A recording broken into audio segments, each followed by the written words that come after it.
It's now safe to say that Mama Said Knock You Out will forever be the pinnacle of LL Cool J's long and illustrious career. The next stage of LL's career involved him working to stay relevant and avoid being seen as some relic from the 1980s. After his first exercise of self-reinvention became a success with Mama Said Knock You Out, the reception to his second was not as favorable. The gangster pretentiousness that LL used for 14 Shots to the Dome was so uncharacteristic of him that even some of his core fans stayed away from it. So, while LL Cool J finally got the big break to showcase his acting chops alongside the other Mr. Smith, music was still his first calling, and it was time for him to adapt once again.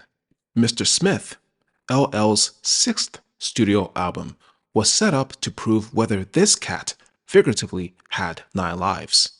LL will be releasing his sixth album for Def Jam, entitled Mr. Smith, a remarkable feat in a genre that traditionally gobbles up superstars after 1 or 2 hits.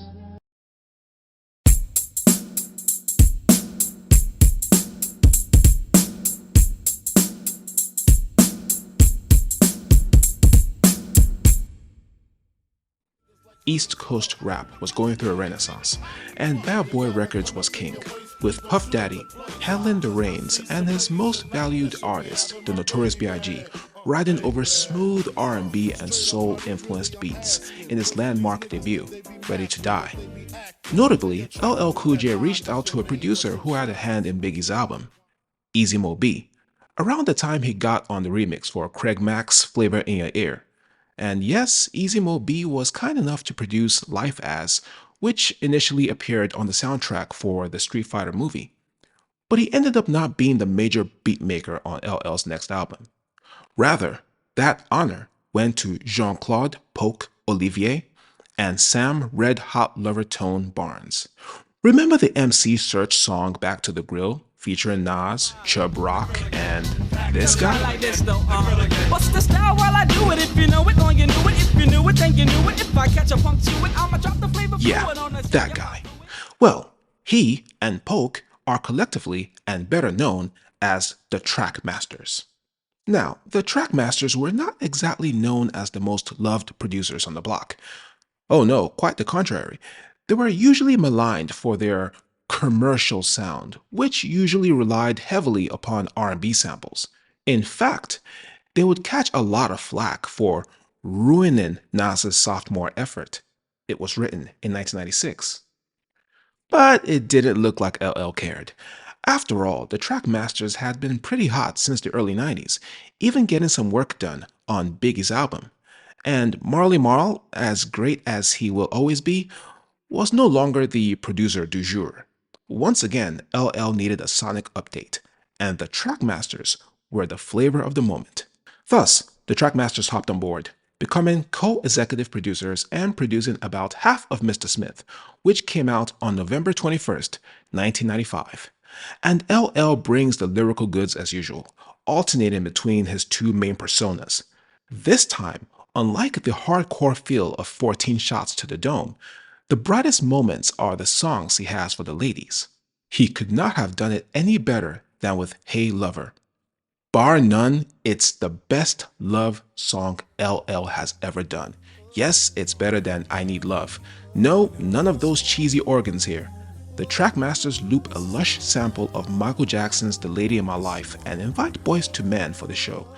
And although his daydreaming and poetry are still in place, in the timeless currents of pure bliss, fantasies interchanging with each kiss. He is no longer an innocent teenager. This time, LL is a defiant coveter. Throughout the song, he has this calm voice, like as though he's accomplishing all he's talking about with enviable ease. And Boyz II Men even scat and moan beyond the chorus, backing up the lady's lover with his verses and carry on as the song fades away. It's truly breathtaking in its reposefulness and beauty. If hip-hop is not known for producing baby-making music like R&B, Hey Lover comes dangerously close. This is unarguably the best rap ballad ever made. But of course, there's LL's carnal side, and that's duly represented in Doing It. Think of it as the sequel to Backseat, but a little more explicit. Still, LL does not resort to employing any vulgarity. That's where the beauty and genius of this song lies. It still is mainly about implication, not graphic details. Rashad Smith provides the beat, a series of reverberating keyboard sounds, thanks to Grace Jones's My Jamaican Guy, over a syncopated drum kit, which is sufficient to heighten the sensual atmosphere as LL trades bars with female rapper LaShawn. And of course, who can forget the moan-soaked chorus? That's right. We're gonna get rich, rock on. I represent Queens. She was raised out Brooklyn. I'm in the mix now, searching for. No rapper can and has made a song of carnal pleasure that surpasses or even matches the quality of doing it. No one, none, zero, zilch, absolutely negative. After all, James Todd Smith doesn't call himself Ladies Love Cool James for nothing. Too bad the more popular and better version of Loungin' is not here though. Instead of getting that melodious, dance-oriented number featuring Total, the Who Do You Love version, the listener is served with an airy keyboard-sounding beat with completely different vocals. On the LP version of Loungin', in which Terry and Monica interpolate the melody of Albie Shore's Night and Day, LL is a little more straightforward. Consequently, Loungin' does not have that power of Hey Lover, Doing It, and Who Do You Love, but that's relatively minor as LL's sexy side is perfectly represented here. Indeed, the Mr. Smith era marked the apex of LL Cool J as the ladies' man. Maybe him getting married around that time has something to do with it. Moreover, he manages to squeeze in a few inspired and creative moments that have less to do with the opposite sex.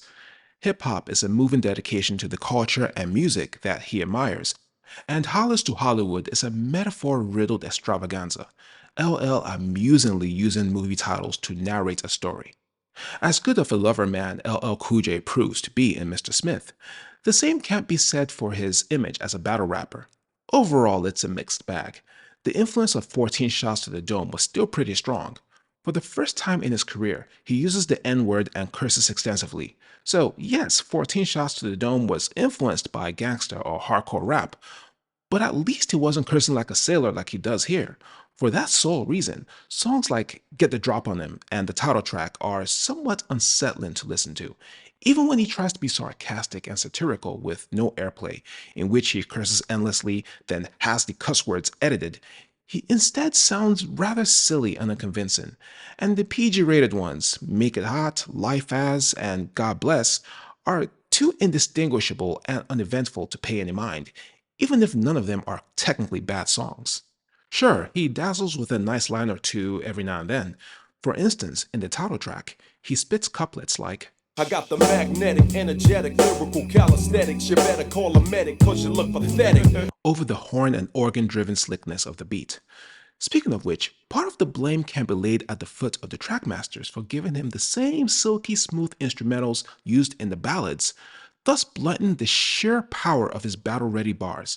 It's generally and awfully clear, however, that LL Cool J, a full decade after his album debut, is not quite hard as hell anymore. But thankfully, two numbers in particular work, and they're essentially two versions of the same track. I Shotcha starts off with these rapidly tumbling piano notes, and then there's this sinister union of warm, sharp pad sounds and spaced out piano stabs over a steady drum beat. It's the suitable backdrop for LL's battle rhymes, and for once, that facade of pseudo-gangsterism he erects is tolerable, complete with Keith Murray yelling a line from I'm Bad for the chorus. Thanks, Trackmasters. And Chai Skills. However, it's the remix at the end of the album that outshines the original by a mile. This time, Keith Murray and Prodigy of Mobb Deep, Fat Joe, and Foxy Brown are in the house to drop guest verses. Everybody does great, but no one can steal LL's thunder.